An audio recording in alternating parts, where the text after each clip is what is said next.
தமிழகம் எங்கும் Max Gold cash for your gold. Max Gold நீங்க தங்க மட்டும் இல்லைங்க, பிளாட்டினம், டைமண்ட், சில்வர், ரூபினி எதை வேணாலும் விற்கலாம். உங்களுக்கான பணம் ரொக்கமா கையிலயோ இல்லைன்னா பேங்க் அக்கௌண்ட்லயோ உடனடியாக செலுத்திடுவாங்க. மார்க்கெட் மதிப்பை விட 100 ரூபாய் ஒரு கிராமுக்கு உங்களுக்கு கூடுதலா கிடைக்கும். தமிழ்நாடு முழுக்க டோர் ஸ்டெப் சர்வீஸும் இவங்க ப்ரொவைட் பண்றாங்க. உங்களுக்கு கோல்ட விற்கணும்னு அதுக்கு ஒரே ஒரு பெஸ்ட் பிளேஸ் மேக்ஸ் கோல்டு தான். கால் 04445454545. வணக்கம்.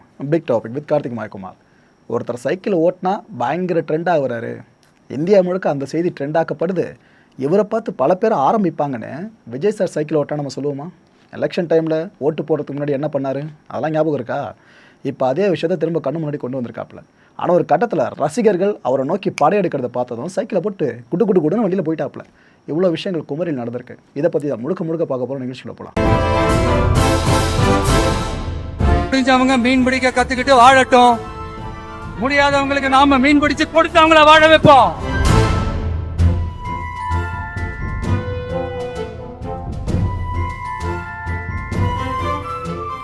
தாவேக்கா ஒரு புதிய முயற்சியை இனிஷியேட் பண்ணியிருக்காங்க, கவனிச்சிங்களா? அதாவது ஸ்டிக்கர் அரசியல் நம்ம நாட்டை விட்டு எப்போவுமே அகலாது. திமுகவாக இருக்கட்டும், அதிமுகவாக இருக்கட்டும், எந்த கட்சியாக இருக்கட்டும், ஸ்டிக்கர் சார்ந்த படலத்தை நம்ம ஒழிச்சு பார்க்கவே முடியாது. அந்த கட்சி சார்ந்த பேனர்ஸ்க்கு கொடுக்கப்படுற இம்பார்ட்டன்ஸ் ஸ்டிக்கர்ஸ்க்கும் கொடுக்கப்படும். இதில் தாவேக்காவும் இணைஞ்சிருக்கு. அதையும் இங்கே சொல்லிடுறேன். அதாவது தமிழ்நாட்டில் இருக்க ஒரு வீடுகள்லையும், இட் மீன்ஸ் தாவேக்காவோட அபிமானிகள் ஒரு வீட்டில் இருக்காங்க அப்படின்னா அந்த வீடுகளில் கதவில் தாவேக்கா இந்த கட்சி இருக்குல்ல, இந்த கட்சியோட சின்னம் இருக்குல்ல, இது சார்ந்த ஒரு எம்பளம் இருக்கணுன்றதை இனிஷியேட் பண்ண ஆரம்பிச்சிட்டாங்க. இந்த அபிமானிகள் ஆட்டோமேட்டிக்காக அவங்களே எடுத்து ஒட்டுறாங்க வீட்டு கதவுகளில். ஒட்ட தவறுன சில பேரோட வீடுகள் இருக்குல்ல, அங்கே இந்த தாவேக்கா நிர்வாகிகள் பரப்புரை பண்ண போகும்போது அவங்களே சொல்கிறாங்க, ஏம்பா ஒட்டினா நல்லா இருக்குமேப்பா அப்படின்னு. ஸோ அன்பின் மிகுதி காரணமாக இது போல் ஸ்டிக்கர் ஒட்டுற படலாம் இப்போ ஆரம்பிச்சிருக்கு. ஸோ தமிழக வீடுகளில் எத்தனை வீடுகள் வரைக்கும் இந்த ஸ்டிக்கர்ஸ் ஒட்டப்படணும் நீங்கள் கருதுறீங்க? ஓகே. அஜிதா ஆக்னல் சமீப காலமாக இவங்க டாக் ஆஃப் த டவுனாக இருந்துட்டு இருக்காங்களே. தூத்துக்குடியை பொறுத்த வரைக்கும் தாவேக்கா முகம் இவங்க தான். ஆனால் அப்பேற்பட்ட முகம் விஜய் அவர்களோட தீவிர விசுவாசி, ரொம்ப பெரிய ரசிகை. அதுக்கப்புறம் கட்சி சார்ந்த அபிமானம் எடுத்தாங்க. கடைசியில் அவனுக்கு கிடைச்சது ஏமாற்றம் மட்டும்தான். மாவட்ட செயலாளர்கள் யார் யாருன்னு சமீபத்தில் அறிவிச்சிருந்தாங்களா தாவேக்கா சைடில், அந்த லிஸ்ட்டில் இவங்க பேர் கிடையாது. கடுப்பான ஆக்னல் என்ன பண்ணாங்க, விஜய் அவர்கள் பயணம் பண்ணிட்டு இருந்த காரு அதையே தடுக்க முற்பட்டாங்க அவங்களோட ஆதரவாளர்களோடு சேர்ந்துக்கிட்டு. இது நடந்துச்சு. இதுக்கப்புறம் தாவேக்காவோட உயர்மட்ட குழுவினர் இருக்காங்களா, அவங்க இவங்ககிட்ட பேசினாங்க, கன்வின்ஸ் பண்ண ட்ரை பண்ணாங்க. சரி கன்வின்ஸ் பண்ணுறாங்க, வேட்பாளர் லிஸ்ட்டில் பேர் வரும்னு பார்த்தா கிடையாது. அஜிதா ஆக்னல் பேர் வேட்பாளர்கள் பட்டியலில் கிடையாது. அவ்வளோதான், இது போதுமே அவங்க விரக்தி அடையிறதுக்கு. விரக்தியில் என்ன பண்ணியிருக்காங்க தெரியுமா? இப்போது எந்த அஜிதா அவர்கள் இறுதி மூச்சு இருக்கிற வரைக்கும் நான் தாய் கழகமான டிவிகேல மட்டும் தொடருவேன்னு சொன்னாங்களோ அதே அஜிதா இப்போ திமுகவில் இணைஞ்சிட்டாங்க. அஃபிஷியலாக இணைஞ்சிருக்காங்க. எம்பி கனிமொழி இருக்காங்களே, அவங்க முன்னிலையில் தான் சால்வையெல்லாம் போர்த்துறாபடியே ஃபுல்லாக இணையற நிகழ்வு இப்போ நடந்திருக்கு. இதுதான் மக்கள் அரசியல். இது புரிஞ்சுக்கிட்டாங்க போதும். ஸ்டிக்கர் அரசியல் இருக்குல்ல, அது சார்ந்த பேஸ்மெண்ட்டில் ஒரு லேயர் சொன்னோம் பார்த்தீங்களா, அதை அஜிதா விஷயத்தில் பொருத்தி பார்த்தீங்கன்னா உங்களுக்கு தெளிவாக இங்கே புரிஞ்சிடும். என்ன இவங்க சொல்லி ஒரு சில தூத்துக்குடி வீடுகளில் ஸ்டிக்கர்ஸ் ஒட்டப்பட்டிருக்கோல, அதையெல்லாம் சில பேர் இப்போ பிரிக்க ஆரம்பிச்சிருப்பாங்கன்னு நினைக்கிறேன். அது எந்தளவு பெருசாக போதும். ஒரு பக்கம் ஸ்டிக்கர்ஸை ஒட்டுறதுக்கு அதிகமான இம்பார்ட்டன்ஸ் கொடுக்குறதா இருந்தால், இன்னொரு பக்கம் பிரிக்காமல் பார்த்துக்கிறதுக்கும் அதிகமான இம்பார்ட்டன்ஸ் கொடுக்கணும் போல இருக்குது. இதுக்கு மத்தியில் தான் கன்னியாகுமரியில் விஜய் அவர்களோட பிரச்சாரம். சும்மா சொல்லக்கூடாது, சூப்பராக நடந்து முடிஞ்சுது. சைக்கிள் ஓட்டினாருங்க இந்த பிரச்சாரத்தில். அதாவது இவர் எப்போவுமே இந்த வண்டியோட மேலே மட்டும் தான், ரூஃபில் மட்டும் தான் இருந்துக்கிட்டு மக்களை பார்த்து கையை சிக்கிறது, அது போல விஷயங்கள் பண்ணிட்டு இருப்பாப்புல. சடனாக என்ன நினச்சாரு, ஏது நினச்சாரோ, சைக்கிள் ஓட்ட ஆரம்பிச்சிட்டாரு. ஒரு கட்டத்தில் இவரை எப்படியாச்சும் கிட்ட போய் தொட்டணுன்ற மாதிரி ஆசையில் பல பேரும் கிளம்பி வர ஆரம்பிக்கவே இவர் பதறிட்டார். சைக்கிளை போட்டு போ குடு குடுன்னு வண்டிக்குன்ற மாதிரி கிளம்பி போக ஆரம்பிச்சிட்டாரு. இங்கே விஜய் அவர்கள் பேசின பேச்சுகள் இருக்குல்ல, ஒன்றொன்றும் வாக்காளர்கள் மத்தியில் ஒரு பெரிய நம்பிக்கை கொடுக்குற மாதிரி அமைஞ்சிருந்துச்சு. அவ்வளோ விஷயங்கள் பேசியிருந்தார்.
agenda for 21st century good governance. லஞ்சம் இல்லாமல் ஒவ்வொருவருக்கும் அரசின் நலத்திட்டம் போய் சேரும். அதற்கென தனியாக ஒவ்வொரு குடும்பத்திற்கு ஆதார் கார்டை போல ஒரு தமிழ்நாடு சிட்டிசன் பிரிவிலேஜ் கார்டு வழங்கப்படும். ஒவ்வொரு குடும்பத்தை பற்றிய அனைத்து தரவுகளும் அதில் இருக்கும். பிறப்பில் இருந்தே ஒவ்வொரு மனிதனுக்கும் அவனுக்கு உரிய திட்ட பலன்கள் போய் சேரும். விண்ணப்பிக்க தேவையில்லை. லஞ்சம் கொடுத்து வேதனை அடைய தேவையில்லை. வீட்டு வாசலுக்கே அரசாங்கத்தின் நலத்திட்டங்கள் வந்து சேரும். AI உதவியுடன் இதற்கான தரவுகள் சாத்தியமாக்கப்படும். இது ஏதோ ஸ்டாலின் சார் விடுற கதை மாதிரி இல்ல.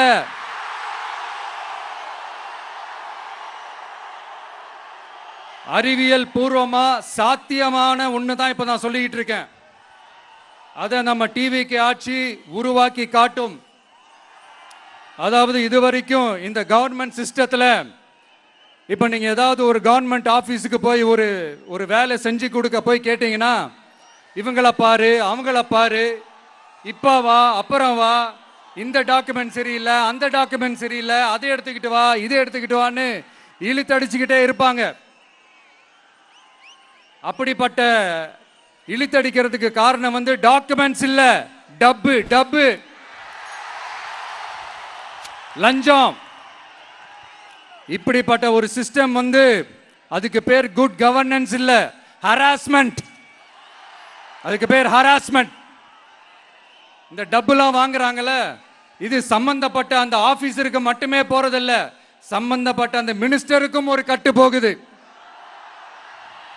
அதனால முதல்ல இத க்ளோஸ் பண்ணணும், இத முறியடிக்கணும்.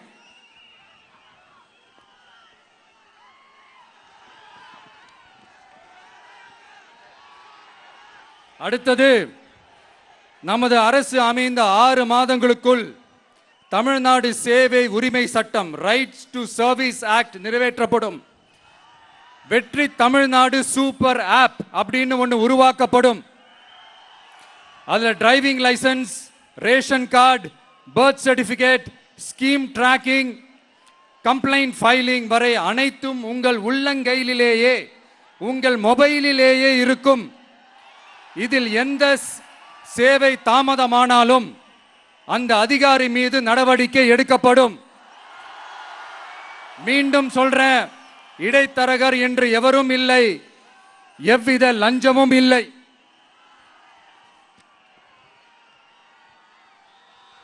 அடுத்தது, Tamil Nadu real time governance dashboard for accountable governance. இன்று தமிழ்நாடு அரசின் பட்ஜெட் வெறும் ஆவணமாக மட்டுமே நமக்கு தெரியும். அதில் ஒவ்வொரு திட்டத்திற்காகவும் ஒதுக்கப்படும் நிதி எங்கே சென்று சேர்கிறது, யாரை சென்று சேர்கிறது, அதை பத்தி எதுவுமே நமக்கு தெரியாது. அது ஒரு சிதம்பரம் ரகசியம் போல ஸ்டாலின் சார் ரகசியமாகவே இருக்குது அது. ஆனா நாம அதை மாற்றுவோம்.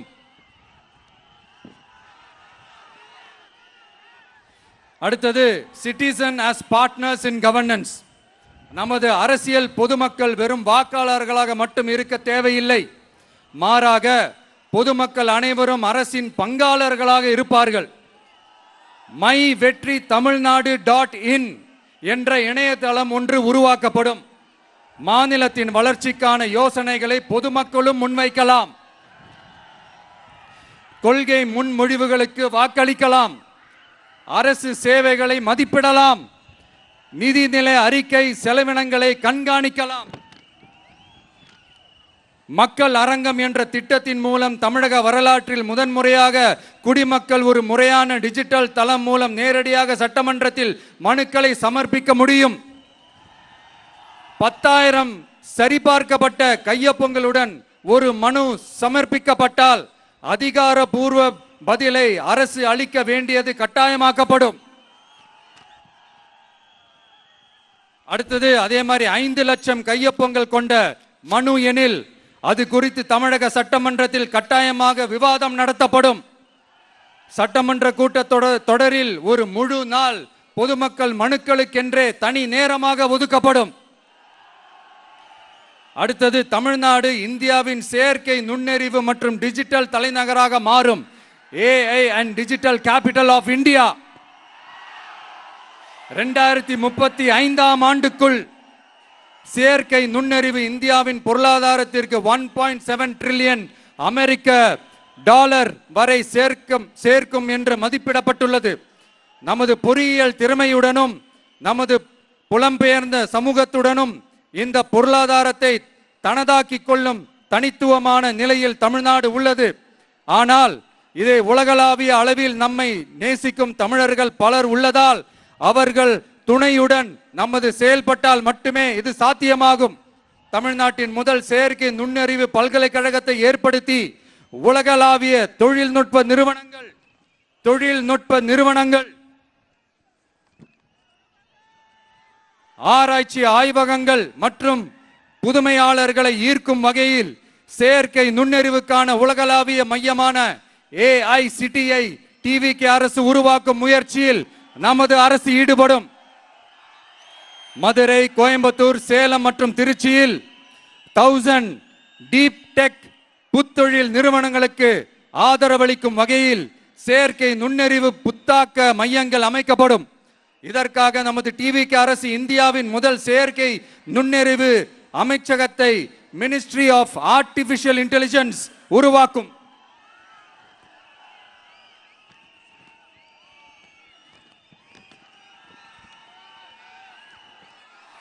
கடைசியாக, தமிழ்நாட்டை நிதி ரீதியாக இறையாண்மை, தன்னிறைவு மற்றும் செழிப்புள்ள நாடாக மாற்றுதல். தமிழ்நாட்டுக்கு வருவாய் நன்றாக வருகிறது, ஆனால் அதைவிட அதிகமாக செலவிடப்படுகிறது. நமது மாநிலத்தின் கடன் 10.5 லட்சம் கோடியாக தாண்டியுள்ளது. கடந்த 70 ஆண்டுகளில் நாம் வாங்கியதை விட இந்த 5 ஆண்டுகளில் அதிகமாக கடன் வாங்கப்பட்டுள்ளது. நாம் இப்படியே தொடர்ந்து செல்ல முடியாது. வட்டிக்கு செலவிடப்படும் ஒவ்வொரு ரூபாயும் நம் பிள்ளையின் கல்வி, நம் குடும்பத்தின் மருத்துவம், நமது கிராம சாலை ஆகியவற்றிலிருந்து திருடப்பட்ட ஒரு ரூபாய்க்கு சமம்.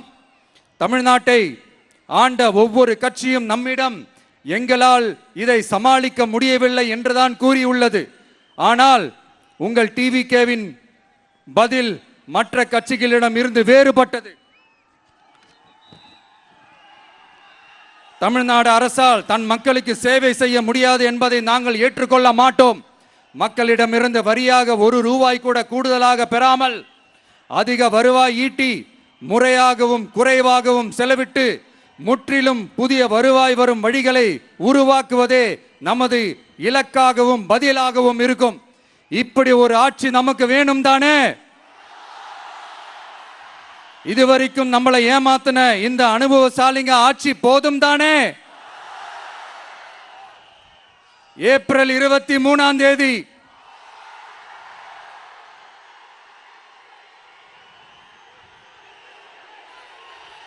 எல்லாரும் ரெடி ஆயிட்டு வீட்டில் இருக்கிற சாமியெல்லாம் நல்லா கும்பிட்டுட்டு உங்க பக்கத்து வீட்டுக்காரங்க, ஏத்து வீட்டுக்காரங்க, நண்பர்கள், தோழர்கள் எல்லாத்தையும் கூட்டிக்கிட்டு சந்தோஷமா முதல்ல பூத்துல போய் நின்னு அந்த விசில் சின்னத்துக்கு நேரா இருக்கிற அந்த பட்டனை ஒரு அழுத்துங்க. இது ஒரு தலைமுறைக்கான ஒரு தேர்தல், உங்களுக்கான தேர்தல்.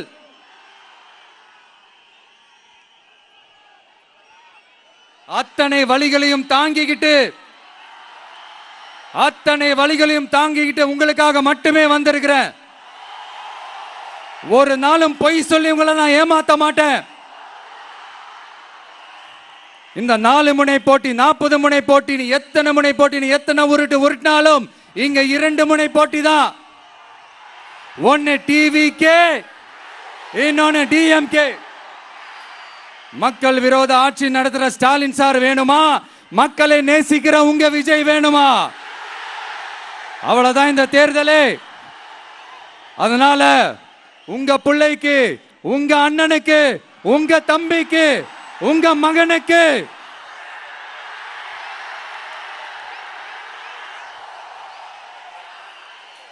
ஒரே ஒரு வாய்ப்பு கொடுங்க. தயவு செஞ்சு விசில் சின்னத்துக்கு ஓட்டு போடுங்க. இது ஒரு விசில் புரட்சி தேர்தலா இருக்கணும்.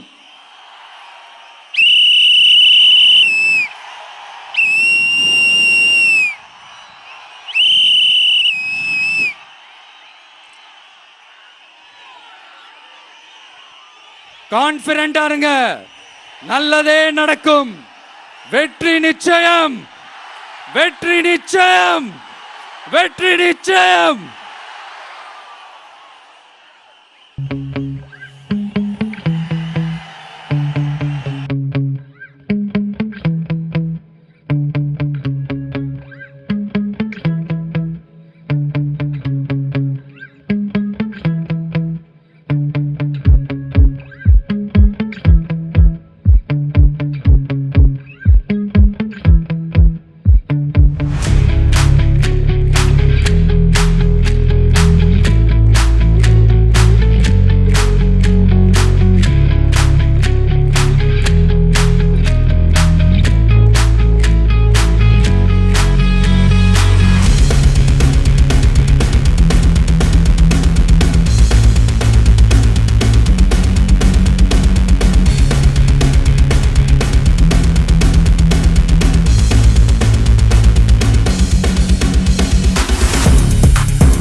நம்ம மீனவ நண்பர்களுக்கான அந்த விஷன் அண்ட் அஜெண்டா, உங்களோட மீனவ நண்பன். நான் கொஞ்சம் வாசிக்கலாமா? கொஞ்சம் அமைதியா கேளுங்க. 1, மீனவர் பாதுகாப்பு உரிமை தொகை. ஆண்டு மீன்பிடி தடை காலத்திற்கான மீனவர் பாதுகாப்பு நிதி ரூபாய் 8000 ரூபாய் 20,000 உயர்த்தப்படும். அடுத்தது படகு பாதுகாப்பு நிதி. படகுகளை விடுவிப்பது குறித்து தூதரக வழிகளில் பேச்சுவார்த்தை நடத்தும் வரை வங்கி கடன்களை திருப்பி செலுத்தவும், மீனவர்களின் குழுவுக்கு ஆதரவு அளிக்கவும் படகு உரிமையாளருக்கு ரூபாய் 5 லட்சம் உடனடி இடைக்கால நிவாரணம் வழங்கப்படும். அடுத்தது கடல் தாய் வீட்டு வசதி திட்டம். கடலோர பகுதிகளில் உள்ள அனைத்து குடிசைகளையும் சிதிலமடைந்த குடியிருப்புகளையும் அகற்றி புயல்களை தாங்கக்கூடிய காலநிலை மாற்றத்தை தாங்கும் வீடுகளை கட்டுவதற்கான ஒரு தனி வீட்டு வசதி திட்டம் உருவாக்கப்படும். கடைசியா மீனவர் எரிபொருள் பாதுகாப்பு திட்டம். இயந்திர படகுகளுக்கான மாதாந்திர மானிய டீசல் ஒதுக்கீட்டை 1800 லிட்டரிலிருந்து 3500 லிட்டராக உயர்த்தப்படும். 1 லிட்டருக்கு ரூபாய் 15 என்ற நிலையான மானியம் படகு உரிமையாளரின் வங்கி கணக்கிற்கு நேரடியாக செலுத்தப்படும். இதெல்லாம் ஒரு சின்ன சாம்பிள் தான். இது ஏதோ தேர்தலுக்காக திமுக தர்ற மாதிரி வாயில வடை சுடுறது கிடையாது. உண்மையா உங்களை நேசிக்கிறதோட அதனுடைய விளைப்பாடு. இப்படித்தான் நான் உங்களை உண்மையா நேசிக்கிறோம். எல்லாரும் நான் அங்க சொன்ன மாதிரி விசில் சின்னத்துக்கு தயவு செஞ்சு ஓட்டு போடுங்க. மக்களை இந்த கான்டென்ட்டை பொறுத்த வரைக்கும் மனசு ஒரு வினா இருக்குது. முடிஞ்சதுக்கான பதில்களை கீழே கமெண்ட் செக்ஷனில் கமெண்ட் அழிவு பண்ணுங்கள். அவர் மற்ற பரப்புரை கூட்டங்களில் இல்லாத அளவுக்கு இந்த பரப்புரை கூட்டத்தில் சைக்கிளை ஓட்டினார்ல, மற்ற பொலிட்டிஷியன்ஸ் பண்ணுறாங்கன்னு நீங்கள் ஈஸியாக எடுத்துகிட்டு போயிடலாம், ஓகேப்பா என்ன பெருசாக கூட்டம் வந்துட போகுதுன்னு. ஆனால் இந்த மனுஷன் சும்மா நடந்தாலே கூட்டம் பயங்கரமாக ஏறும். சைக்கிள்லாம் ஓட்டுறாப்புல அப்படின்னா கொஞ்சம் ரிஸ்க் ஃபேக்டர் அங்கே இருக்குல்ல. ஸோ இவரோட இந்த செயல் இருக்குல்ல, இது நீங்கள் எப்படி பார்க்குறீங்க? இது சரியானதா இல்லைனா தவிர்த்துக்கலாம் ப்ரோ அப்படின்னு சொல்ல வரீங்களா? அடுத்த நிகழ்ச்சியை சந்திக்கலாம். நன்றி, வணக்கம். தமிழகம் எங்கும் Max Gold, cash for your gold. Max Gold நீங்க தங்க மட்டும் இல்லைங்க, பிளாட்டினம், டைமண்ட், சில்வர், ரூபினி எதை வேணாலும் விற்கலாம். உங்களுக்கான பணம் ரொக்கமா கையிலயோ இல்லைன்னா பேங்க் அக்கௌண்ட்லயோ உடனடியாக செலுத்திடுவாங்க. மார்க்கெட் மதிப்பை விட 100 ரூபாய் ஒரு கிராமுக்கு உங்களுக்கு கூடுதலா கிடைக்கும். தமிழ்நாடு முழுக்க டோர் ஸ்டெப் சர்வீஸும் இவங்க ப்ரொவைட் பண்றாங்க. உங்களுக்கு கோல்ட விற்கணும்னு அதுக்கு ஒரே ஒரு பெஸ்ட் பிளேஸ் மேக்ஸ் கோல்டு தான். கால் 04445454545. என் நண்பர் மாயம் ஸ்டுடியோஸ் நேயர்களே, மாயம் பக்தின்னு ஆன்மீகத்துக்காக பிரத்யேகமா ஒரு சேனலை கொண்டு வந்திருக்கோம். மறக்காம சப்ஸ்கிரைப் பண்ணி அந்த சேனலுக்கு உங்களோட ஆதரவை மனப்பூர்வமா தெரிவிங்க. வணக்கம் மாயம் ஸ்டுடியோஸ் நண்பர்களே. மாயம் ட்ரெண்ட்ஸ் அப்படின்ற ஒரு புதிய ஃபேஸ்புக் பேஜை ஓப்பன் பண்ணியிருக்கோம். நீங்கள் யூடியூப்பில் பார்த்துட்டு இருக்கீங்களா நம்மளோட கான்டென்ட்ஸ்லாம், இதெல்லாம் விட ஒரு படி மேலே ரொம்ப கிறிஸ்பாகவும் ரொம்ப சூப்பராகவும் நிறைய கான்டென்ட்ஸ் உங்களுக்கு இந்த பேஜில் காத்துட்டு இருக்குங்க. ஸோ உடனடியாக ஃபேஸ்புக் பிளாட்ஃபார்ம் போங்க, மாயம் ட்ரெண்ட்ஸ்னு டைப் பண்ணி சர்ச் பண்ணி நம்ம பேஜை ஃபாலோ பண்ணுங்கள். அப்படியே நம்ம சேனலையும் நீங்கள் சப்ஸ்கிரைப் பண்ணிட்டீங்க அப்படின்னா இன்னும் நிறைய புது புது கான்டென்ட்ஸை உங்களுக்காக ப்ரொடியூஸ் பண்ணி கொடுத்துக்கிட்டே இருப்பாங்க. நீங்கள் பண்ணுற ஒவ்வொரு சப்ஸ்கிரிப்ஷனும் எங்களுக்கு பெரிய மோட்டிவேஷனாக அமையும்.